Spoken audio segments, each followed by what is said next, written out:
Hi, my name's Tom Shue, and today I'm going to teach you how to non-destructively dodge and burn inside Photoshop. First of all, dodging and burning is done to control your viewer's attention. You know, as a viewer, you're drawn to the highlight areas, and we help use the shadow areas to push your eyes to those highlight areas. So, the way Photoshop wants you to do it is they want you to use their dodge and burn tools here, and they're done by controlling the amount of the exposure, and you can apply the effect to the midtones, the highlights, or the shadow, or a combination of three. Now I like to apply it overall and then control the amount applied by using the opacity slider, but the way they want you to do it's a little bit awkward as far as I'm concerned. So once you apply the effect, there's to the shadow area. So if I wanted to do the highlight area, I'd have to come back in, and now I've stacked the effect, and it causes a lot of destruction to pixels because it's actually manipulating the pixels. I don't like to work that way. I like to work non-destructively so I can make changes at any time that I like. So this is the best way that I found to do dodging and burning. Come over and create a new layer, and in that new layer we're going to apply a 50% gray fill.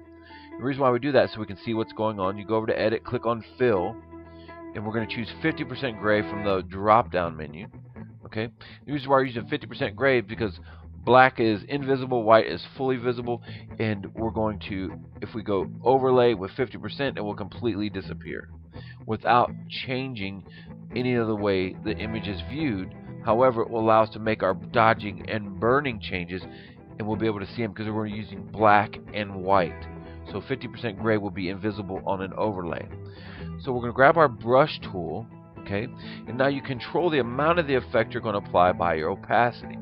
So say if we're going to burn something, we're going to make it darker, we're going to use the black tool, okay, and we're going to come in and paint. So that's a little bit too much of the effect that I would like to apply.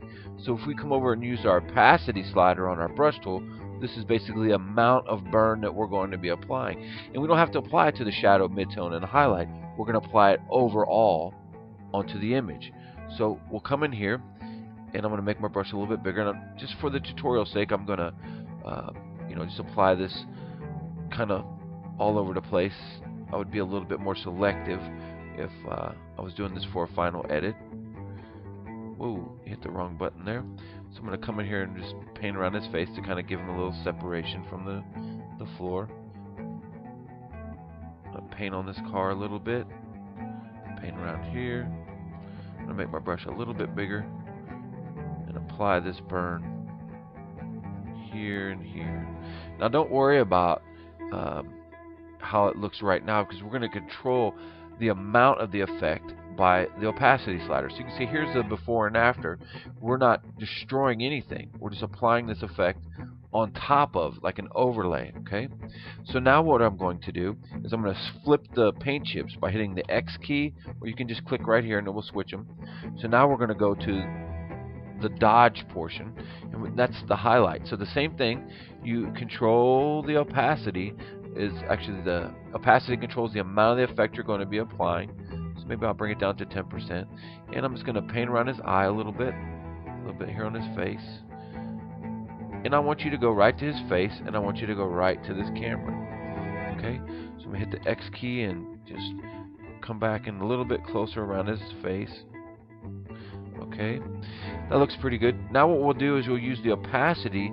We'll just dial it all the way off. There's no effect being applied, and we'll bring up the slider until we get the amount of effect that we'd like to see on our image. Okay, so that's the amount I think that draws you right to his face. And if you look at the before and the after, you can see exactly what's going on. So that's it. Non-destructive dodging and burning inside Photoshop. I want to thank you all for taking time to visit today. And until next time, we'll see you soon.